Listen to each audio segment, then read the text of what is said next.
আমার last homemade ক্রিমের ভিডিওটা শেয়ার করার পর থেকে তোমরা অনেকে অনেক ভালোবাসা দিয়েছো, সাথে তোমাদের অনেক অনেক কোয়ারিজও ছিল। তো সমস্ত কিছু আজকের এই ভিডিওতে বলবো। আর প্রথমেই একটা প্রুফ দিয়ে রাখি, অনেকেই বলেছিল যে এটা ইউজ করলে কোনোই গ্লো আসে না। আমার স্কিনের গ্লোটা তোমরা দেখতেই পারছো যে আমি দুপুরবেলা স্নান করে ময়শ্চারাইজার ইউজ করেছিলাম, আর এখন রাত 9টা বাজে।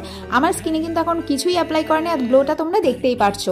আর অনেকেই জিজ্ঞেস করেছিল যে এটা কিভাবে ইউজ করতে হয়। প্রথমে তোমাদের যে কোনো ফেস ওয়াশ দিয়ে ফেসটা ক্লিন করতে হবে, আর তোমাদের কিন্তু এটা রাতেই ইউজ করতে হবে। তো আমি এখানে একটা সেটাফিলের জেন্টাল ক্লিনজার ইউজ করছি, ভালো করে মুখটা ধুয়ে নিলাম। এরপর একটা ফেস টাওয়াল দিয়ে ফেসটা ক্লিন করে নিচ্ছি। আর ফেসটা ওয়াশ করার পরও কিন্তু আমার স্কিনে গ্লোটা কিন্তু সেমই রয়েছে, যেমনটা তোমরা দেখতেই পারছো। আগেই বলে দিচ্ছি, ক্রিমটা কিন্তু তোমাদের ফ্রিজে স্টোর করতে হবে, আর ফ্রিজ থেকে বার করে এভাবে কিছুটা হাতে নিয়ে ভালো করে রাব করলে কিন্তু ক্রিমটা পুরো মেল্ট হয়ে যাবে। তারপরে আমি পুরো ফেসে অ্যাপ্লাই করে নিচ্ছি। আর ফেসে অ্যাপ্লাই করার পর আমি কিন্তু 5 থেকে 10 মিনিট এভাবে ডেলি ম্যাসাজ করি। এতে কিন্তু ব্লাড সার্কুলেশন বাড়বে, আর স্কিনে কিন্তু অনেক গ্লো আসবে। তোমরা জানতে চেয়েছো যে অয়েলি স্কিনে ইউজ করতে পারবে কিনা। হ্যাঁ, তোমরা অবশ্যই পারবে। এছাড়া আর ক্রিমটার থেকে স্মেল আসে কিনা, যেহেতু এটা 100 টাইম ওয়াশ করা হচ্ছে, এটার থেকে কিন্তু তেমন কোনো স্মেল আসে না।